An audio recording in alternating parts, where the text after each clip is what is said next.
Voilà, et c'est maintenant l'heure de notre page des sports et on va commencer par du handball avec la finale aujourd'hui à Yaoundé de la Coupe d'Afrique des Nations féminines.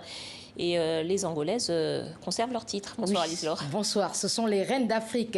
14e titre remporté par les Palancas Negras. La marche était tout simplement trop haute pour les Camerounaises, battues devant leur public 25-15. Elles se contenteront de la médaille d'argent, 4e de leur histoire. C'est la 4e médaille de leur histoire. Bon, et puis dans la petite finale, c'est la Tunisie qui s'est imposée. Oui, Tunisie, triple championne d'Afrique face au Congo-Brazzaville. La Tunisie repart avec le bronze. Leur gardienne, Fadia Omrani, a été désignée femme du match. Et je rappelle que le Cameroun, la Tunisie, le Congo-Brazzaville et l'Angola vont représenter l'Afrique au prochain championnat du monde qui se déroulera en Espagne. Bon, et puis en football, le mercato démarre lentement, si j'ai bien compris, du côté des internationaux africains. Mais on a quand même déjà quelques nouvelles aujourd'hui des transferts. Dites-nous. Oui, alors cet après-midi, confirmation du transfert de Lassina Traoré. L'international burkinabé de 20 ans s'est engagé pour 5 ans avec le Shakhtar Donetsk. Coût du transfert, plus de 8 millions d'euros. L'attaquant des étalons quitte l'Ajax d'Amsterdam où il avait inscrit 10 buts et rejoint donc l'Ukraine. Et puis aussi, nouvelle destination pour Demba Ba. L'international sénégalais de 36 ans a signé pour un an au FC Lugano, club de première division suisse. Demba Ba va découvrir son 6e championnat après un dernier passage en Turquie. Bon, et puis, il paraît aussi qu'un international zambien devrait rejoindre l'Angleterre, c'est ça? C'est ça, les rumeurs ne sont pas mauvaises. Et alors, il s'agit de Patson Daka, le Chipolopolo de 22 ans, qui évoluait cette saison au Red Bull de Salzbourg. Il serait donc sur le point de quitter l'Autriche pour Leicester en Première Ligue. Le montant du transfert avoisinerait les 30 millions d'euros. L'attaquant zambien est l'auteur d'une excellente saison. En 42 rencontres, il a inscrit 34 buts et délivré 12 passes décisives.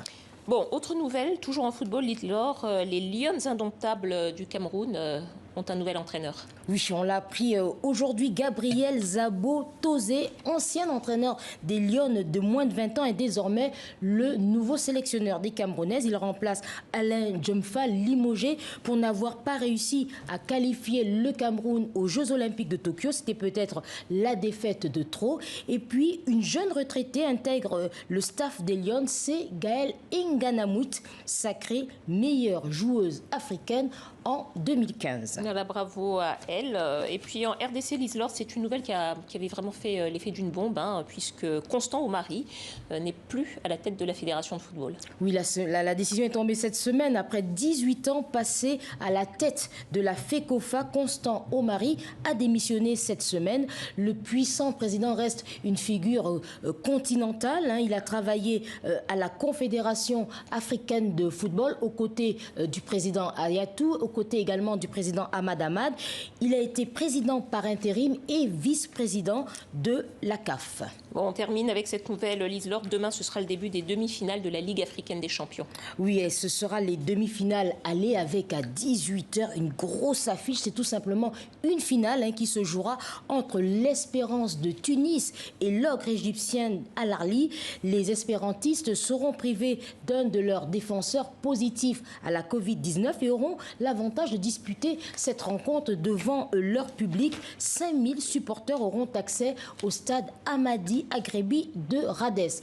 L'autre affiche de cette demi-finale opposera à Casablanca le Wydad au dernier représentant sud-africain Kaizer Chiefs de Soweto, rencontre qui commencera à 19h temps universel. Merci Liselor, à demain.